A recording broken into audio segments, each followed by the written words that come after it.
इस वीडियो को लाइक करें, हमारे चैनल को सब्सक्राइब करें, सब्सक्राइब करके बेल आइकन को जरूर दबाएं। शरद पूर्णिमा की व्रत कथा। माँ लक्ष्मी और भगवान विष्णु की कृपा को प्राप्त करने के लिए एक साहूकार की दोनों बेटियां हर पूर्णिमा को व्रत किया करती थीं। इन दोनों बेटियों में बड़ी बेटी पूर्णिमा का व्रत पूरे विधि विधान से और पूरा व्रत करती थी। वहीं छोटी बेटी व्रत तो करती थी लेकिन नियमों को आडंबर मानकर उसकी अनदेखी करती थी। विवाह योग्य होने पर साहूकार ने अपनी दोनों बेटियों का विवाह कर दिया। बड़ी बेटी के घर समय पर स्वस्थ संतान का जन्म हुआ। संतान का जन्म छोटी बेटी के घर भी हुआ, लेकिन उसकी संतान पैदा होते ही दम तोड़ देती थी। 2-3 बार ऐसा होने पर उसने एक ब्राह्मण को बुलाकर अपनी व्यथा कही और धार्मिक उपाय पूछा।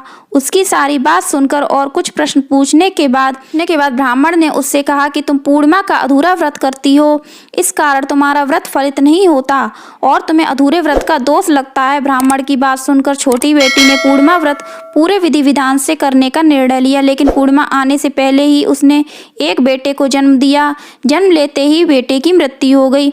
इस पर उसने अपने बेटे के शव को एक पीढ़े पर रख दिया और ऊपर से एक कपड़ा इस तरह ढक दिया कि किसी को पता ना चले। फिर उसने अपनी बड़ी बहन को बुलाया और बैठने के लिए वही पीढ़ा दे दिया। जैसे ही बड़ी बहन उस पीढ़े पर बैठने लगी, उसके लहंगे की किनारी बच्चे को छू गई और वह जीवित होकर तुरंत रोने लगा। इस पर बड़ी बहन पहले तो डर गई और फिर छोटी बहन पर क्रोधित होकर उसे डांटने लगी कि क्या तुम मुझ पर इस बच्चे की हत्या का दोष और कलंक लगाना चाहती हो? मेरे बैठने से यह बच्चा मर जाता तो?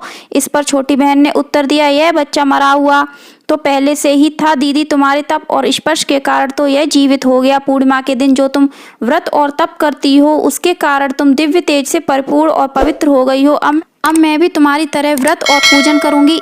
इसके बाद उसने पूर्णिमा व्रत विधि पूर्वक किया और व्रत के महत्व और फल का पूरे नगर में प्रचार किया। इस प्रकार माँ लक्ष्मी और श्री हरि ने साहूकार की बड़ी बेटी की कामना पूर्ण कर सौभाग्य प्रदान किया। वैसे ही हम सब पर भी माता आप कृपा करें।